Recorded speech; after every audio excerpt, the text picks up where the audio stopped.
માવઠાથી બરબાદ થયેલા ડાંગર પાક મુદ્દે પૂર્વ મંત્રી એયુજી બેઠક, પૂર્વ મંત્રી મુકેશ પટેલના અધ્યક્ષસ્થાને મળી બેઠક, ખેડૂત અગ્રણી, વિવિધ મંડળી પ્રમુખ, સુગર ફેક્ટરી અગ્રણીઓ રહ્યા હાજર। માવઠાના કારણે ખેડૂતોના પાકને થયેલા નુકસાનની મુદ્દે ચર્ચા।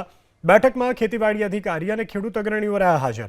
ક્યાં કેટલું નુકસાન થયું છે તેનો સર્વે કરવા પૂર્વ મંત્રીનો આદેશ।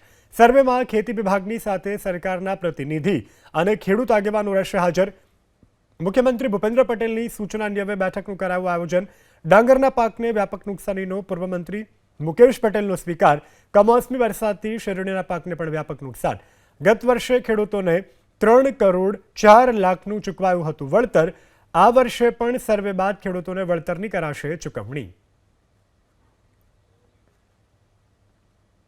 મુખ્યમંત્રી શ્રી ભૂપેન્દ્રભાઈ પટેલ સાહેબને અને આપણા ડેપ્યુટી સીએમસી હર્ષભાઈ સંઘવીજીને રજૂઆત કરી હતી કે શેરડીના પાકને જે નુકસાન થયું છે એના માટે પણ સમીક્ષા થાય, તો એના માટે આજે સ્પેશિયલ અમે બધા લોકોને શેરડીના ચેરમેનશ્રીઓને બોલાવ્યા છે, અમારા મંત્રીઓના પ્રમુખ છે એને બોલાવ્યા છે। એની સર્વે થાય અને સર્વેમાં તમામ લોકોને વળતર મળે એવી અમે આજે બધા સમીક્ષા કરીને સર્વેના માટે અધિકારીને પણ બોલાવ્યો છે। સર્વે થાય અને એકચ્યુઅલ સર્વે થાય નુકસાન કેવી રીતના નુકસાન ચૂકવી શકે એનો રિપોર્ટ અમે સરકારમાં આપવાના છે।